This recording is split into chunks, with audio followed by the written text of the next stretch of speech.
Govorjenje o državljanski vojni, pozivanje k oboroževanju, predtem vladno ukinjanje dneva spomina na žrtve komunističnega nasilja, odzivajo se predsednica države, nekdanji predsednik države, imamo hkrati afero velikih razsežnosti z vpogledi v številne bančne račune v Sloveniji, to par mesecev pred prejšnjimi volitvami. Pogovarjamo se ta teden tudi o spomeniku osamosvojitve. In čakamo na to, kaj se bo zgodilo z javno RTV. Verjetno je to najbolj politično nabit teden po lanskih volitvah. N1 podcast s Suzano Lovec. In to je politični podcast, N1 politični podcast, dragi gledalci in drage gledalke, poslušalci in poslušalke. V njem redno gostim dr. Tadeja Troho, filozofa, in Luko Lisjaka Gabrielčiča, zgodovinarja. Živijo, Luka. Živijo. S katerima analiziramo skupaj politične dogodke v državi. Tadej Troha je zbolel, zato sva danes sama. Lepo ga pozdravljam. In naslednjič zagotavljam, bo spet tukaj z nama analiziral politično dogajanje, kaj ne? Omagal je, ne? Prihodnje si pri ustrajnih. Malo šale. Tako, malo šale. Potegniva torej sama tokrat črto pod ta teden, pod zadnje dni.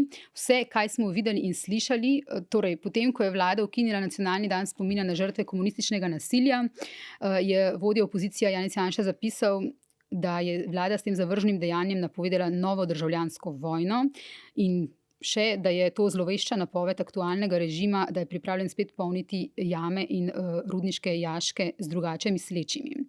Potem smo videli na družbenih omrežjih pozivanje k oboroževanju enega od sledilcev oziroma podpornikov te politike. Pravosodno ministrstvo je zato tožilstvo naznanilo kazniva dejanja. Številni so bili odzivi tako na Janševe besede, kot tudi na ukinjanje dneva spomina. Kaj torej zadnjih par dni po tvojem mnenju gledamo? Gledamo vračanje v to, kar smo imeli v prejšnjem mandatu, oziroma še prej, ne, od zadnjih 6-7 letih. Jaz sem nekoč, mislim, da 2018 napisal eno kolumno za Delo, ki mislim, da se takrat ni prav dobro razumelo, ne, ker je bilo napisano v takem nekoliko basonskem slogu, ne, o smrti poslednjega Celjana Ulrika Celjskega v Beogradu. Ne. In je bila tista kolumna reakcija na diskurze strašenja pred genocidom, ki so se takrat zelo pojavljala na slovenski resnici, tudi zato bi rekel demografsko paniko. Takrat se je sledilo, kaj se dogaja v Južni Afriki, govorilo se o genocidu nad Belci. In jaz sem na tem primeru ene madžarske nacionalne opere, ki opisuje smrt Ulrika Celjskega, ne, napisal, da je kako bi rekel, strašenje pred genocidom ena izmed znanilk tega, da je nekdo se v bistvu pripravljen na genocid, da tako rečem. Ne. Se pravi, da je za legitimacijo nekih radikalnih dejanj dostikrat potrebno mobilizirati nek zelo močen strah. Se pravi, mi se moramo braniti, vi so tisti, ki se branimo, ker smo napadani. Ne. Seveda, besede ne vedno pripeljajo k dejanjem, ampak moramo se bati in moramo biti zelo zaskrbljeni, ko slišimo take glasove. Ne. Zdaj, da se vrnemo k vsebinskemu vprašanju. Jaz sem kritiziral tako odločitev vlade, da enostransko z aktom v bistvu ukine, brez vsakršne razprave, ukine dan spomina na žrtve komunističnega režima. To se mi je zdelo po formi in po vsebini neprimerno. Se pravi, lahko rekel, da se pravzaprav v vsebini sami strinjam z Janezom Janšo glede te točke. Glede spomenika revolucije oziroma osamosvojitve sem tudi napisal svoja mnenja. Idemo še tja. Vsekakor pa je jasno, da je ta govor, ne, da je to dejanje napoved nove državljanske vojne, to so strašljive besede. Ne. Ki ne morejo iti kar tako mimo, ampak smo jih že dostikrat slišali. Ta besednjak se je udomačil v slovenski politiki. In zdaj nočem biti vseglihar, ampak je res tako na levi kot na desni. Smo slišali take besede in pozivanje in glorifikacijo genocida in pobojov in tako dalje tudi na levici. Ne. Se pravi, to se je udomačilo v zadnjih 10-15 letih v slovenskem diskurzu in je nesprejemljivo. Ne. Slišati je tako z ene kot z druge strani zdaj veliko o tem, da izrabljajo mrtve ena ali druga stran, a ne, v tem, kar se je v zadnjih dneh zgodilo. Kako tukaj vidiš eno in drugo stran? Tudi Nova Slovenija, recimo, ali pa nekateri vidnejši člani Nove Slovenije so o tem govorili. Ne? Torej, ta dan spomina na žrtve komunističnega sistema je bil sprejet ad hoc, tako kot večina ukrepov prejšnje vlade.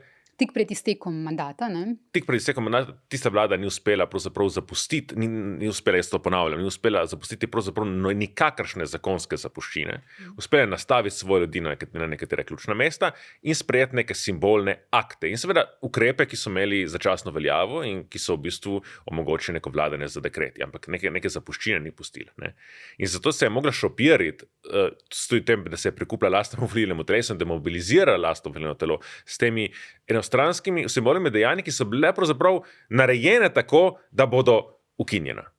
Okay, torej in to velja tako za muzej osamosvojitve, kot za dan in tako dalje. Zdaj, pri nekaterih teh dejanjih je bilo razumljivo in logično, da bodo, in težko bi se bilo predstavljati drugače, kot da jih bo naslednja vlada razveljavila.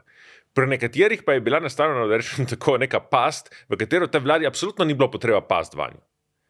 Če priznamo, da so obstajale žrtve komunističnega nasilja v Sloveniji, da so bile med temi žrtvami ljudje takšnega profila, kakršni so v sedanji vladi. Ljudje, ki danes sedijo v sedanji vladi, če bi enako držo imeli leta 45, leta 47, bi se prej zdaj znašli na Golem otoku ali pa v Rajhenburgu ali pa kje drugje. Ne? Se pravi, moramo tudi razumeti, da je tudi, bi rekel, totalitarno nasilje komunističnega režima del naše zgodovine. In če to priznamo, se potem odpre neko legitimno vprašanje, kako žrtve tega nasilja počastiti. A je primeren dan, ali je primeren kakšen drugi način, ampak zato je treba spustiti neko javno razpravo. In nobene potrebe ni bilo tej vladi, da je ta dan ukinila. Zakaj je to storila? Jaz mislim, da je zato, ker istočasno smo eno leto po volitvah, ne, da vlada je začela celo vrsto reform, šla nazaj in se je znašla nekje podobno kot prejšnja Janševa vlada. Se pravi, z konkretnimi ukrepi ne gre nikamor, pa gre zelo, zelo počasi. Celo pri RTV, bi rekel, se je celotna stvar izrazito zapletla. Nič ne uspeva, ne?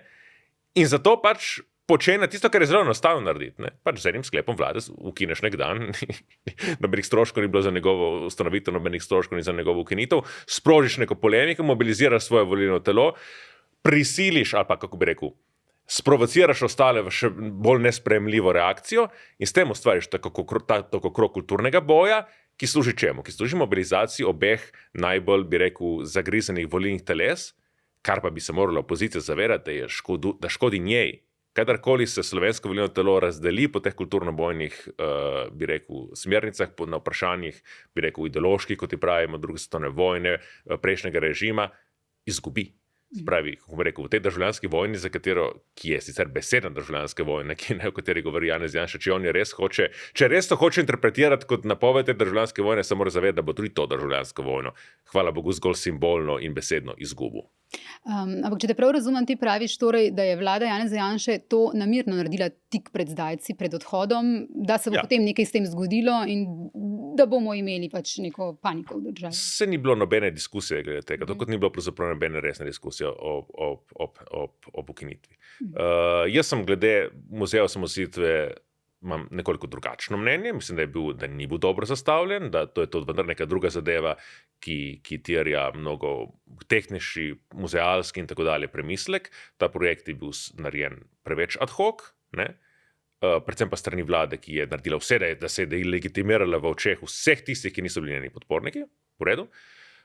Glede tega dne je vendarle drugače, ne? Zato ker, kako bi rekel, je le neko simbolno, je čisto simbolno dejanje, ki samo po sebi, kako bi rekel, mogoče ga je interpretirati tudi na bi rekel, malevolenten način. Ne?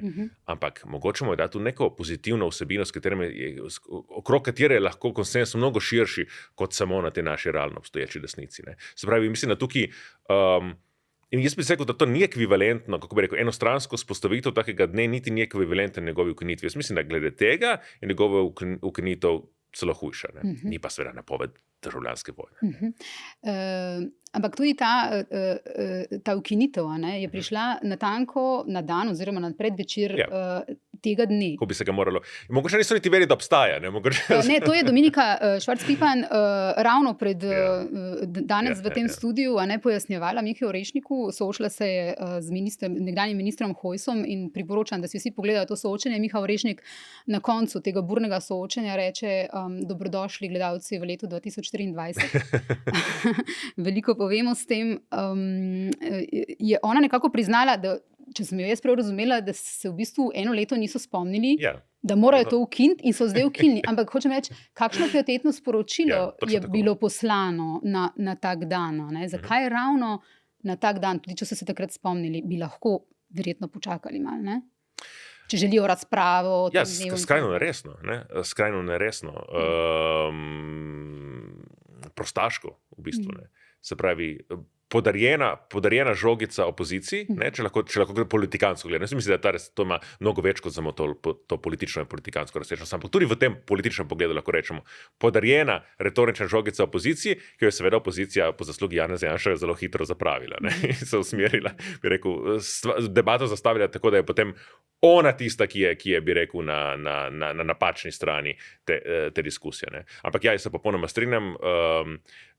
Tudi, če bi se bila vlada odločila, da ta dan ukine, vsaj bi mogla navesti neke tehne argumente, vsaj bi mogla navesti, kaj bo storila, kako misli drugače, v bistvu, kakšno drugačno spominsko politiko misli glede žrtev komunističnega nasilja, bi rekel, izvajati, ali pa sploh nobene, ali pa to tema, ki ne zanima in misli, ne samo da je ne zanima, ampak misli, da teh žrtev pravzaprav ni bilo in če so bile, da si ne zaslužijo našega spomina. Potem je to pove, potem je to jasno pove. Vsi poudarjajo, da se zavedajo, da so te žrtve bile, ampak ne, moja misel je tle drugačna. So kritičnostjo do tega, kar izjavlja Janša ali celo nekateri njegovi podporniki, ko že o oboroževanju govorijo in tako naprej. Se hkrati ne moramo mimo tega, da so vse stranke te vlade, sedanje vlade, pred volitvami obljubljali neko pomiritev. Država potrebuje pomiritev, ljudje rabijo mir. Tako dejanje verjetno k tej pomiritvi ne prispeva in verjetno je bilo jasno, kaj se bo zgodilo. Gotovo ne prispeva, ampak tudi jaz se ne spomnim, da bi toliko obljubljali pomiritev, kako so obljubljali vrnitev na status quo ante.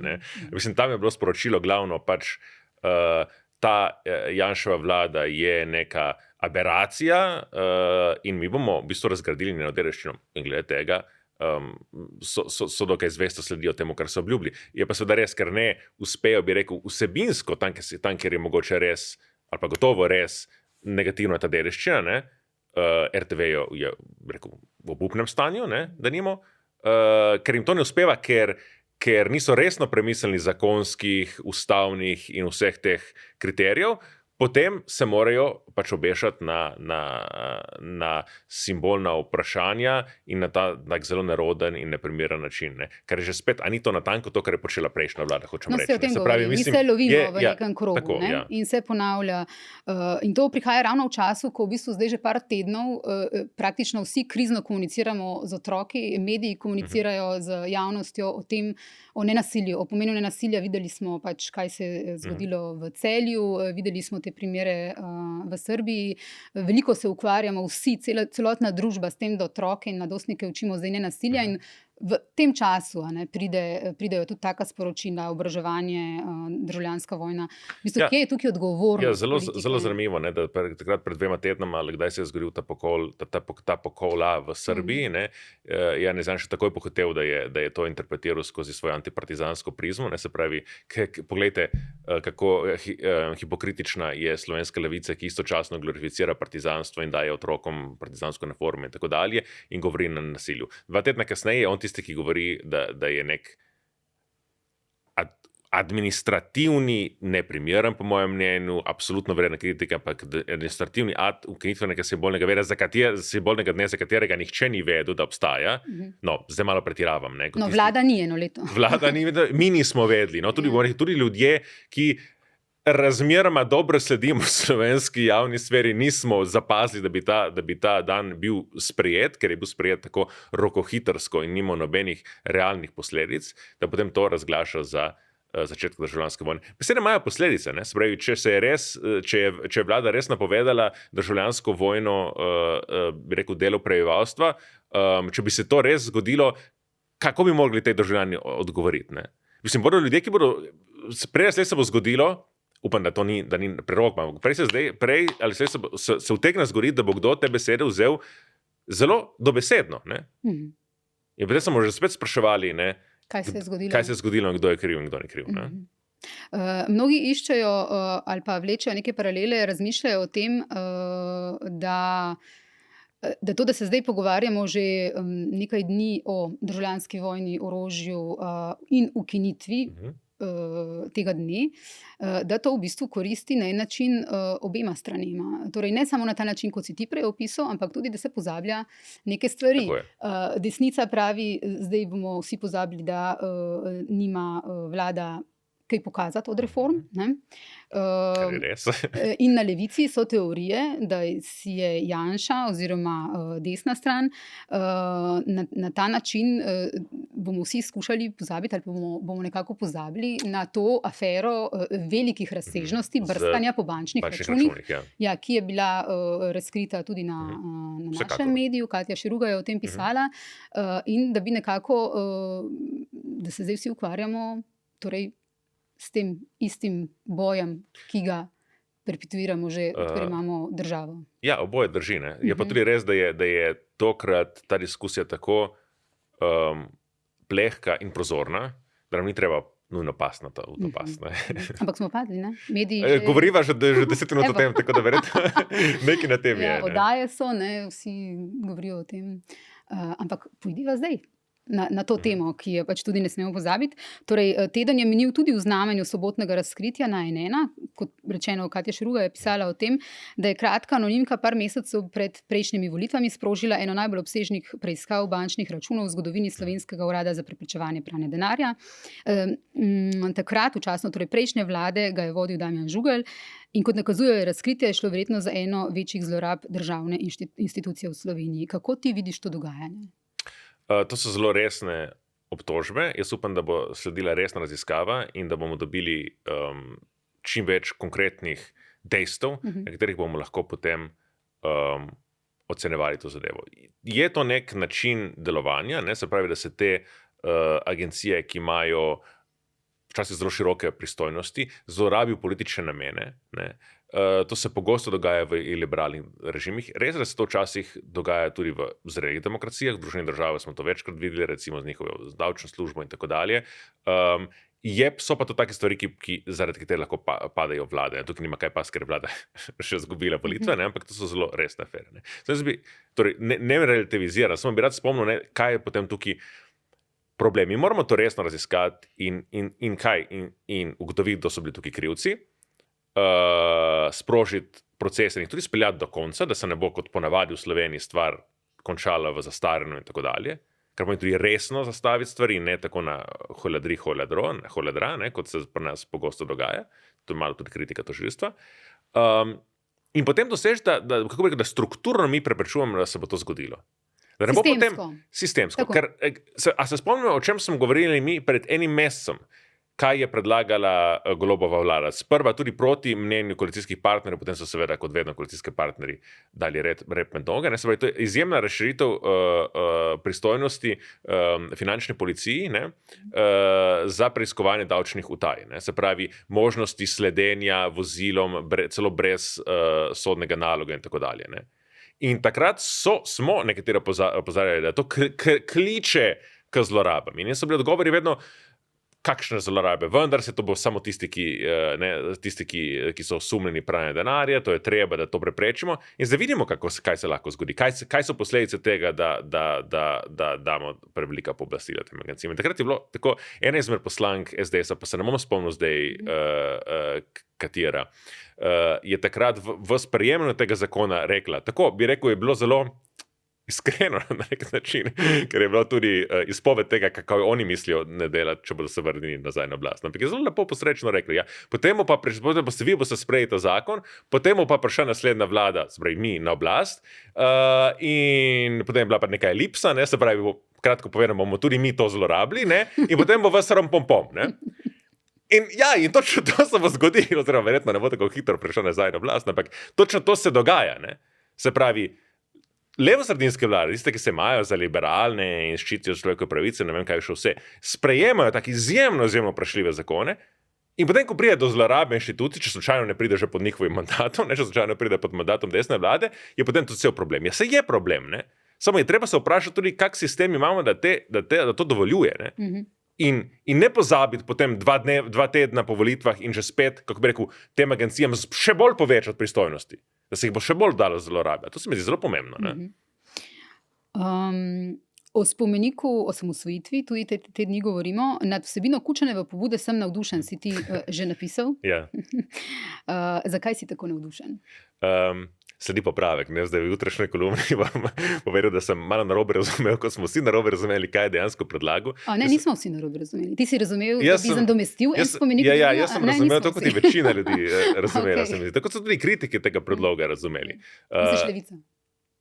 Levica, Božo Repes, zgodovinar, mnogo ljudi se je, bi rekel, že začelo polemizirati proti temu stališču, kot da bi Kučan bil predlagal to, da naj se ta spomenik revolucije umakne v muzej in naj se ga namesti z nečem drugim. Jaz sem šel brati tisti govor in iz tega govora izhaja natanko to. Dobro. In to bom tudi v jutrišnji kolumni povedal, ne, da dejansko on ni, kako bi rekel, postavil neke premise, ki se mi zdijo zelo vredne premisleka in sem nadušen, da je prišel s tem ven, ampak ni potegnil pravih konsekvenc. Ne. Zdaj, kot kaže, je ta predlog, da se poleg te obstoječega spomeniškega kompleksa, ki vključuje ta spomenik revolucije, ki je mogoče estetsko, bi rekel, kulturno-zgodovinsko zanimiv, ne? Tam je tudi ta spomenik tega brezoblične množice, čigar edino obličje tam je krdelj, ne? To je tam zraven spomenik, ne? Da bi se ta kompleks nadomestil z nekim novim spomenikom osamosvojitvi. Jaz mislim, na tem predlogom sem bolj naklonjen. Ampak ta predlog ne obstaja. Ta predlog ne obstaja, razen če bo nekdo, bi rekel, prejel Kučanovo pobudo in jo spremenil, jo nadgradil. Ne? Kar je pravzaprav nekaj, če bi neka, kako bi rekel, desnosredinska civilna družba morala početi. Ne? Namesto, da govori o državljanski vojni in kulturnem marksizmu in drugih, bi rekel, reakcionarnih floskulah, bi se lahko, kako bi rekel, spravljal v neko resno debato in resen političen boj za neke razumne spremembe znotraj, bomo rekli, simbolnega imaginarija, ki še vedno prevladuje recimo v našem javnem prostoru. Ne. Ampak tebi se ne zdi, da bi spadala tja oba, da ostane ta kot nek relikt preteklosti? Mislim, da tudi Kučan na ta način v Mladini govori, da on ni za odstranjevanje spomenikov, da v bistvu to je del naše zgodovine, zdaj ga zelo povzemam tako, in da naj to ostane, ne, kot ne smemo rušiti tega, kar je bilo. Ne. Se moramo spominjati, oziroma če smo resni, resen narod. Jaz bi te spomenike revolucije, ki obstajajo, nekako historiziral, postavil v njihov historični okvir. Mislim, da najboljši, mi imamo neke prostore, ne, v naši, ne samo v Sloveniji, ampak tudi širše v Evropi in v svetu, ki so namenjeni temu, da jih damo da bi rekel, ostanke preteklosti damo nek zgodovinski okvir. Te prostori se imenujejo muzeji. Ne? In mogoče na mesto muzeja osamosvojitve je pa smisel imeti muzej revolucije. Ne? Ampak je res muzej revolucije, ker bi dejansko se pokazalo sine ire et studio. Ne? Se pravi, res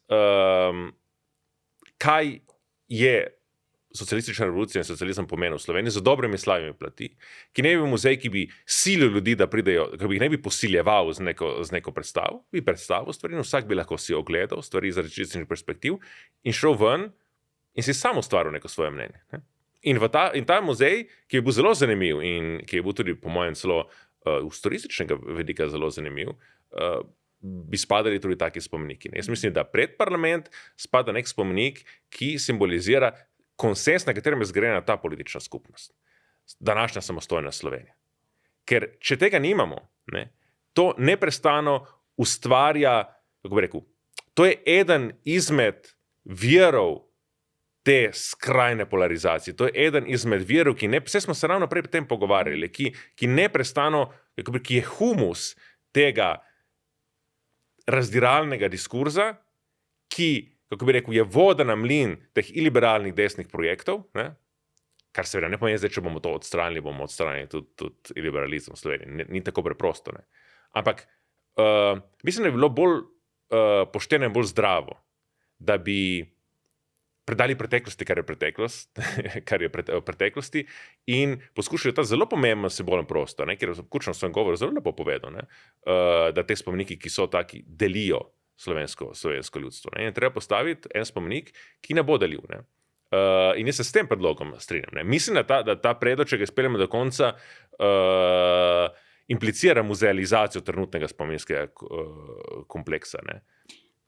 Je pa Kučan, ko govori o tem spomeniku, danes je za Mladino sem prebrala, spomenik, o katerem sem razmišljal, bi bil spomenik osamosvojitvene enotnosti, z njim bi se lahko poistovetil vsakdo od tistih, ki smo aktivno delovali za samostojno Slovenijo, povedal bi, da se je osamosvojil slovenski narod in da to ni dejanje posameznih politikov. Ja, se strinjam. Ja, to je v bistvu neko vračanje osamosvojitve ljudem, ljudstvu, narodu, ki je v bistvu jo izpeljala, ne? Ja. Je tukaj Kučan naredil nek, ne bom rekla šahmat, ampak vsaj šah Janši. Težko reče ne. Ja, šah gotovo. Ne? Ja, Mislim, za mat pa bomo še mogli počakati. Ne? Zaprav gotovo. Ja, ta kralj se neprestano izmuzne, ne? Ampak mislim, da celo tudi, kako bi rekel, njegovem nasprotniku in interesu, da je šahmat. Ker dokler Janša v političnem parketu, na politični šahovnici, imajo oni tako rekoč zmago zagotovljeno. Se pravi, ta nenehno, dokaj dolgočasno šahiranje, ki nikoli ne pripelje do mata, ki nikoli ne pripelje do spremembe paradigme, bomo še kar nekaj časa gledali. Ne?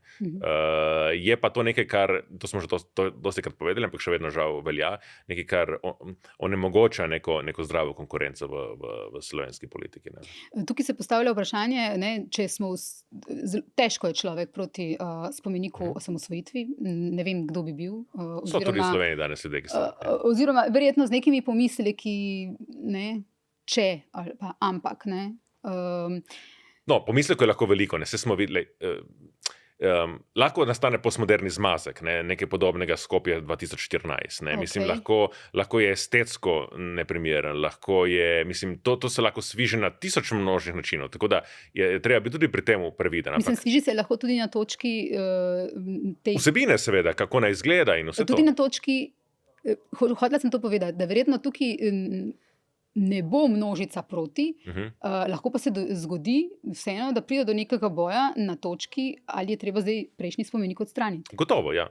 Ampak jaz mislim, da to bi bila koristna razprava, seveda, če bi jo znali argumentirano izvesti. Jaz mislim, da celo če bi na strani, jaz mislim, da večina argumentov je na strani odstranitve oziroma premika tega spomeniškega kompleksa v neko muzejsko, v nek lasten muzejski kompleks.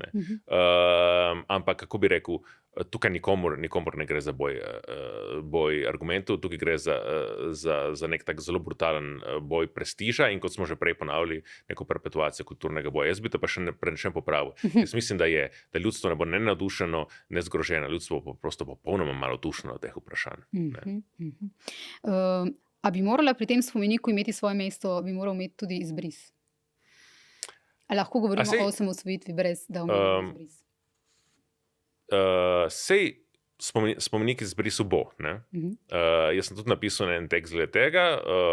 Se mi zdi v redu, da je nek spomenik v Ljubljani, ki je dovolj polemičen, da se pri njemu ljudje ustavljajo in razmišljajo, da se o tem govori. Jaz mislim, kako bi rekel, vsako se zato, ko se reče, ne smemo gledati na zgodovino črno-belo, pomeni natanko to, da vsako zgodovinsko dejanje ima tudi svoje sence.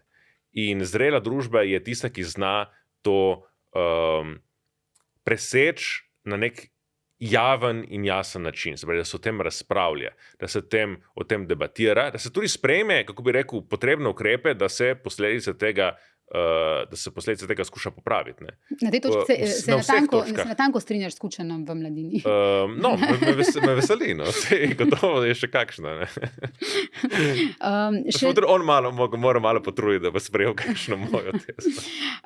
Še na eno močno nedavno fronto politično bi šla, ali pa še vedno aktualno, na kanal C0, ki postaja polje nekih političnih bojev. Gledali smo ta teden, kako se politika okrog tega obrača. Videli smo oster odziv predsednice države, že večkrat. Predsednica je Jankovića pozvala, naj začasno ustavi gradnjo kanala in poudarja pomen dialoga s tistimi, ki bi jih lahko ta gradnja prizadela. Janković pa na drugi strani o Nataši Pirc Musar pravi, podprla je ulico in očita ji populizem. Je zelo zanimivo, ne, recimo, kako ima ulica različne konotacije, če je naš ali pa vaša. 2 leti Janševe vlade nismo si šli slabo govoriti o ulici iz levice. Ne. Se je vedno govorilo, da je to upravičeno, da je to pač neka temeljna pravica državljanov, da se v bistvu tudi z javnim zborovanji, tudi z nekim določeno mero državljanske nepokorščine uprejo dejanjem, ki so enostranski in ki so škodljivi recimo za javno dobrobit, ne, za katere imajo argumente, da so škodljivi za javno dobrobit. Jaz mislim, da ta kanal nedvomno je tak. Ostane se še samo predsednica države, ki nihče ne more očitati, da je, kako bi rekel, da je a priori naklonjena, bi rekel, tistim, ki so organizirali te proteste, ne, se pravi, da je naklonjena ljubljanski mestni opoziciji, recimo, tako rečem, ne, gotovo, da ne. Ampak je ugotovila, da je problematičnost tukaj, ne, in mislim, da ona je zelo konsistentno glede tega zagovarjala neke svoje vrednote. In se tudi spravlja Jankovića v škripce. Ne. Čeprav seveda, kako bi rekel, kar se tiče politične moči, ima Janković moč. On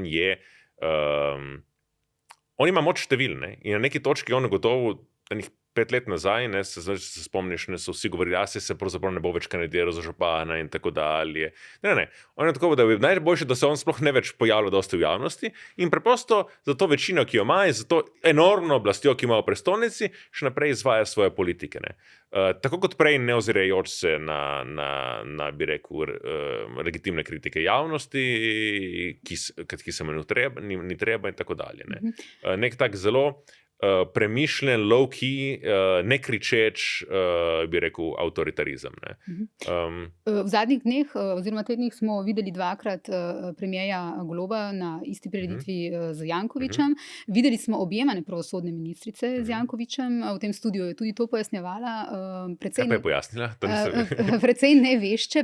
Na koncu je v bistvu rekla, vabim vse, da si ogledajo tudi to soočenje, je rekla, da nekako da mogoče obžaluje in da je bilo nekem zanosu, ker je bilo to ob prireditvi, ki je veliko pomenila in tako na ta način. No.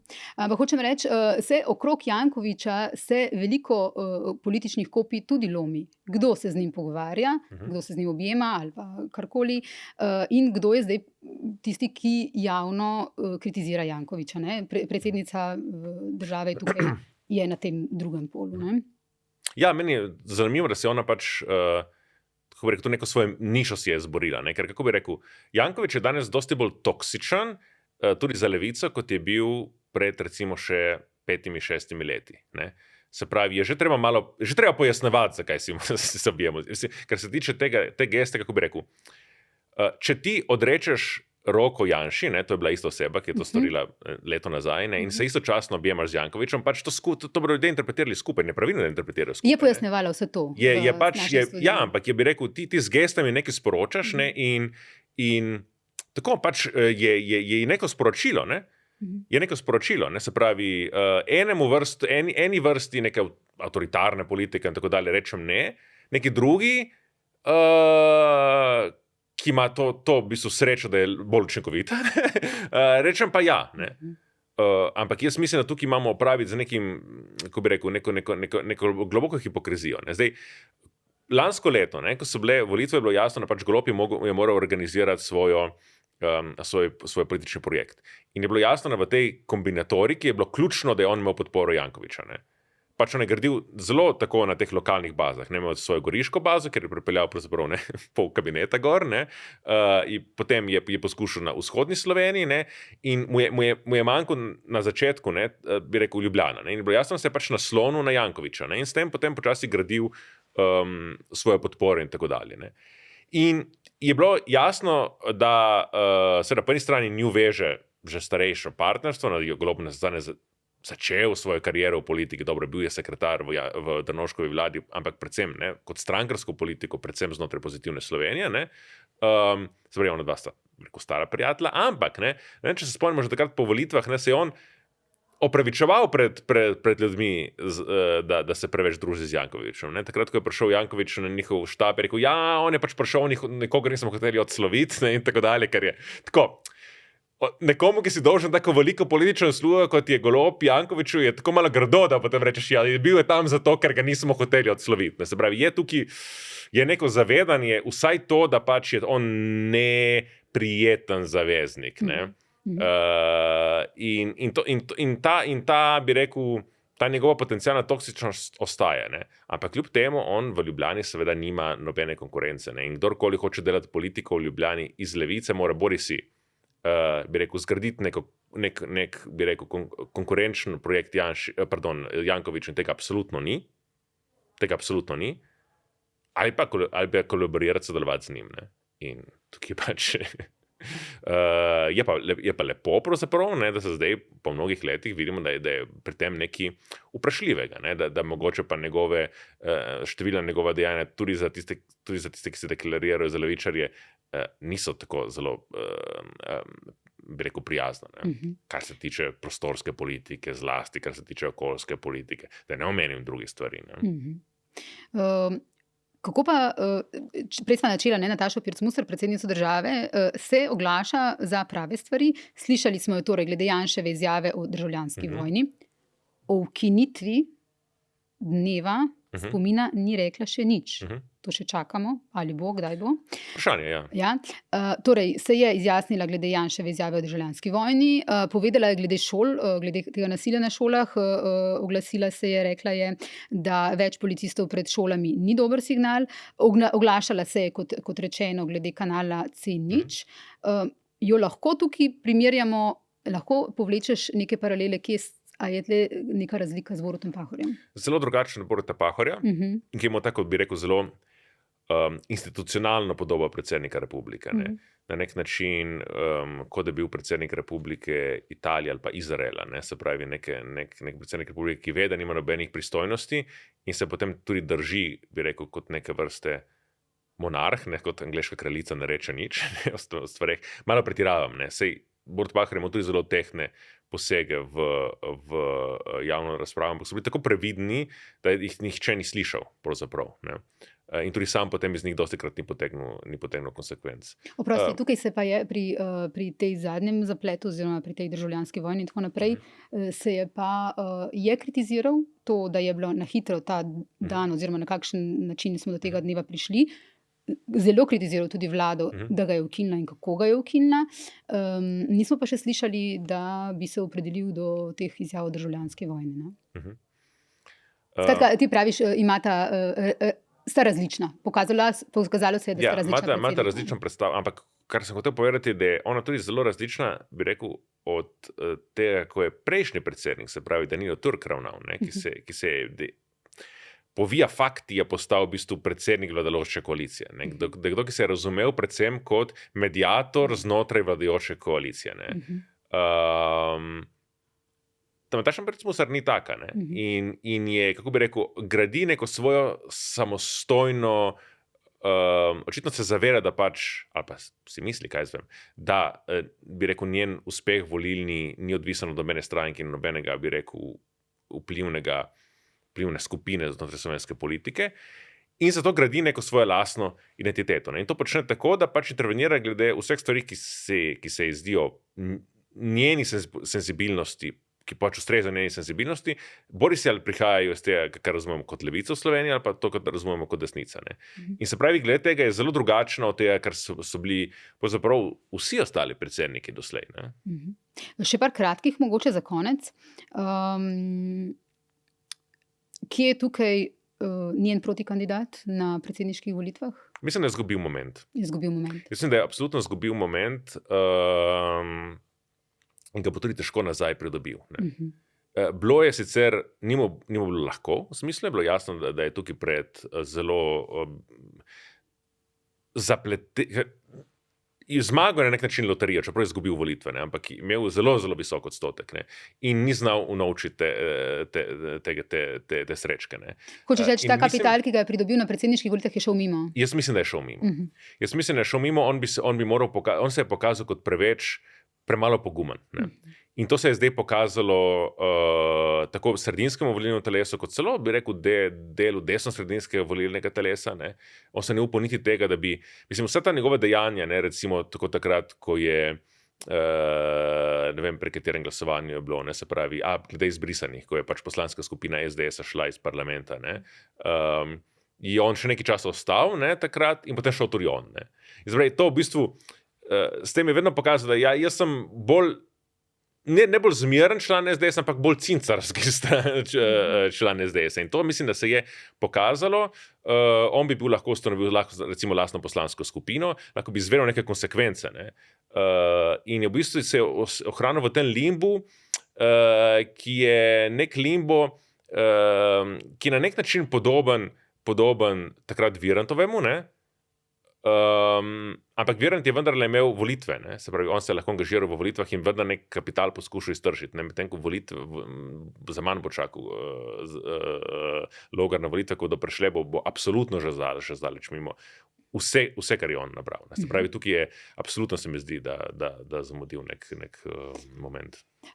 Prvič smo videli večje nezadovoljstvo javno izraženo v poslanski skupini Gibanja Svoboda, oziroma da so šli res javno ven z njim. Gre za to, da so poslanci Svobode bili ogorčeni zaradi občutnega dviga plač vodilnih v SDH. Kako to komentiraš? Ali se tukaj mogoče oži krog vernikov Roberta Goloba, ali on znotraj stranke ali pa vse poslanske skupine izgublja moč in kdo jo pridobiva, če on izgublja? No, samo po sebi bi rekel, da je to neka tema, kjer je pravzaprav koristno za samo stranko, da imajo različno mnenje. Ne? Se pravi, to je zelo všečno. Kako bi rekel, pozicija, s katero je šla ven poslanska skupina oziroma njeni določeni člani, je bila zelo všečna. Nima pa nekih bistvenih konsekvenc za vladno politiko, za karkoli. Ne. Je seveda vprašanje, koliko bodo oni ostali v tem, ampak kako tipajo, ne. Se pravi, kako si oni pridobivajo kako bi rekel, kako se oni prekupijo svojemu lastnemu volilnemu telesu, da bi imeli potem kapital, s katerim bi lahko pritiskali na Goloba, usmerili njegovo usmeritev. Seveda veliko vprašanje struj znotraj te poslanske skupine, ki je vse preko enotna. In bi rekel, ta veliki žakelj, v katerem so poslanci, za katerih nikoli nismo slišali, ki se nikoli ne javljajo v državnem zboru in tako dalje, tukaj verjetno še marsikatera presenečenja lahko pride ven. Je pa res, ne, dlje ko se bo kazalo, da je ta vlada nespretna pri ciljih, ki si jih sama zada, ne, bolj bo, bi rekel, se rojevla neka notrna opozicija. Ampak jaz ne bi kar a priori, kako bi rekel, če se bo Robert Golob boril, ne, ima on, bi rekel, vse atribute, da zmaga tudi v teh notrnih bojih. Ne. No, in po naših informacijah, po informacijah N1, je v bistvu še ena stvar, kjer se v stranki, v Gibanju Svoboda ne strinjajo vsi z to odločitvijo koalicije za razrešitev programskih svetnikov RTV. RTV je pomembna zgodba, velika zgodba, vleče se, na škodi so vsi javni zavod, gledalci, poslušalci, predvsem gledalci, novinari, ne, ki tam morajo delati. To je nastal pač tak gordijski vozel in zdaj vsi čakamo na Ustavno sodišče, kaj bo reklo. Ta odločitev, pred dnevi, po naših informacijah, so tudi tukaj sicer ne javno, ampak neuradno nekateri že izrazili pomisleke, pomembni člani Gibanja Svoboda. Verjetno ne samo pomembni člani Gibanja Svoboda, mislim, verjetno tudi znotraj SD-ja so določeni pomisleki. Ja, kako bi rekel, tukaj obljube so bile po depolitizaciji RTV in tako dalje, ampak strategija je bila pa zelo slabo zastavljena. Ne? To se je videlo od samega začetka. Ne? Recimo, kar se je zelo jasno izkazalo, nedvomno, da je bila ta odločitev, da se gre v hitro sprejem zakona z RTV, popolni fiasko. Ker zdaj smo eno leto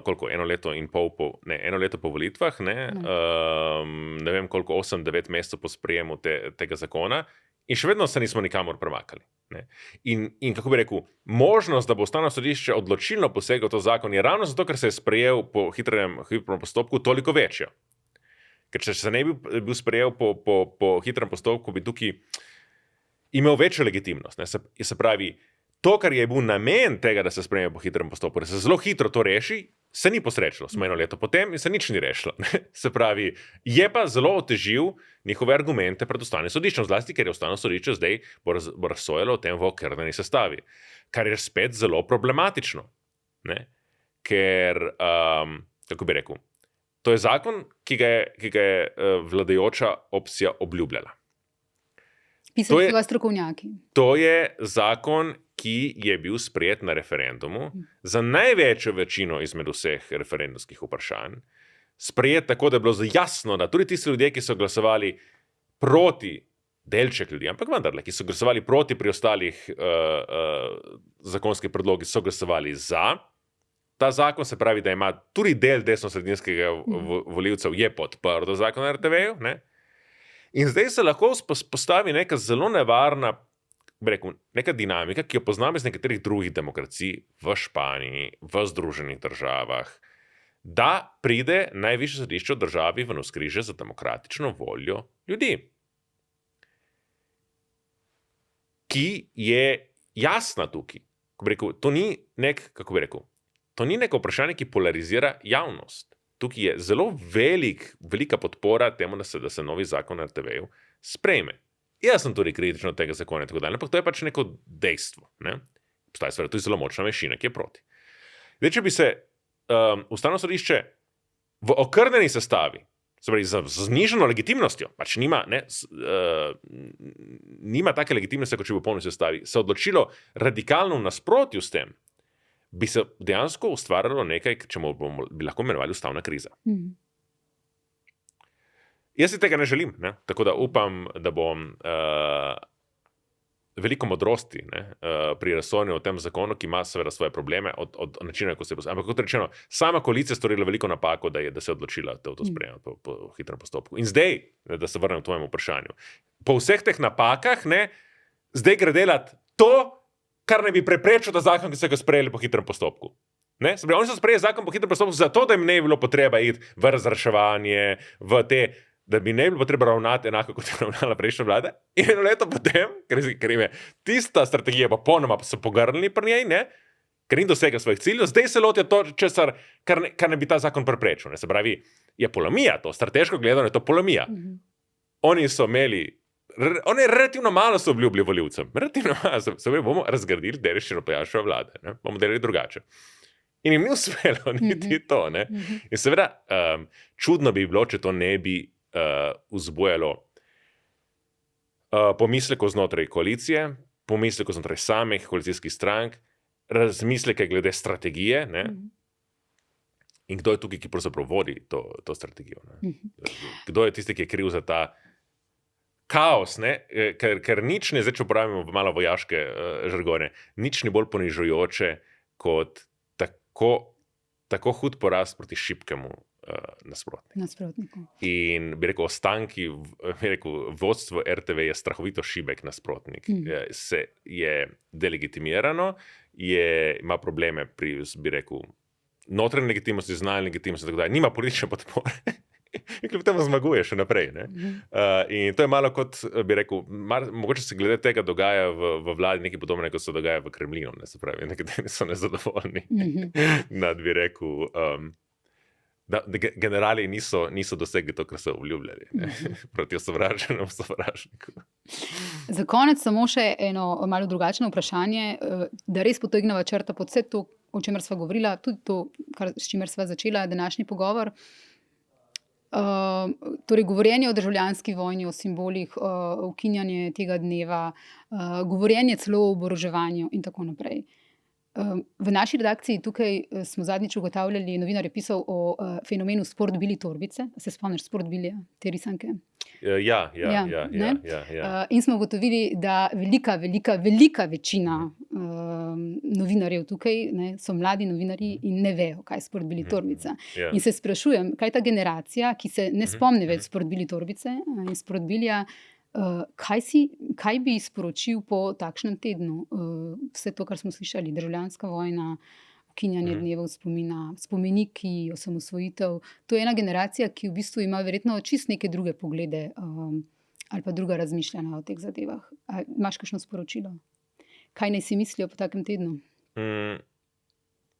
Naj se zavedajo, da v Sloveniji, to kot v vseh evropskih državah, mogoče z delno izjemo Irske pa Poljske, vladajo stari ljudje. Ne. A nismo zdaj videli, poglej, recimo celo Turčija, ki je mlada država, ne, ima en kandidat, kaj ima, 75 let, drugi 84, v Ameriki zdaj bo Biden pri kolikih letih ima, čez 80 let proti mogoče Trumpu, ne. Celo v takih državah, ki so mlajše od Evrope. V Evropi vlada baby boom generacija, ne, ker je najštevilčnejša še vedno, ne, ker se redno udeležuje volitev. In če hočejo, bi rekel, mlade generacije to, da bi rekel, politika bolj prisluhne njihovim problemom, ne, in dejansko rešuje njihove zagate, se bodo morali bolj množično tudi udeleževati političnega procesa. Ne. Kar se zdaj je sicer začelo dogajati v Sloveniji, ne, zlasti seveda v prejšnjih volitvah in tako dalje, in referendumih, ne, ampak mislim, da je tudi zelo hitro prišlo do neke demobilizacije. Ne. Ampak starejši pa še vedno hodijo na volitve, se jih vedno zelo redno udeležujejo in zato je politična ponudba. Zato se nam zdi, tudi en izmed razlogov, zakaj se nam zdi, da pravzaprav govorimo vedno o istih stvareh, že 15-20 let, samo na vedno bolj debilen in betežen način. Ne? Okay. Hvala lepa. Upam, da se kmalu spet srečamo v trojki, da pride še Tadej in da se tudi kaj skregamo. Oziroma se skregata. Hvala tudi vsem gledalcem. To smo še dolžni. To sta dolžna in ta teden je bila idealna priložnost. Hvala ti še enkrat. Hvala tebi. Hvala tudi gledalcem in gledalkam, poslušalcem, poslušalkam. Zelo kmalu se spet vidimo in slišimo.